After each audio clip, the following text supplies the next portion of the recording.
চাটা খেয়ে বলো তো কেমন হলো? খুব ভালো হয়েছে।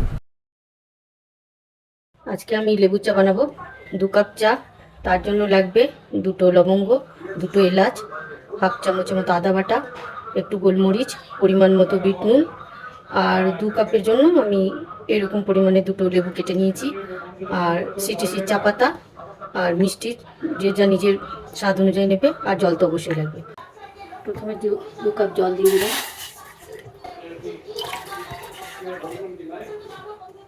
এরপর জলের মধ্যে এলাচ, লবঙ্গ, আদা দিয়ে দেবো, তারপর গোলমরিচ। জলটা ফুটে উঠছে, অল্প একটু দেবো সিটিসির চা। এটা পাতা চায়ে ভালো হয় না, এটা সিটিসির চায়েতেই বেশি ভালো হয়। বেশি ফোটানোর দরকার নেই, 1 মিনিট ফুটিয়ে মধ্যে একটু চিনি যে যার মতন মিষ্টিটা দিয়ে নেবে। ভালো করে ফুটে উঠলে এবার হচ্ছে লেবু রস, একটু নাড়িয়ে আবার একটু ফুটিয়ে নেবে।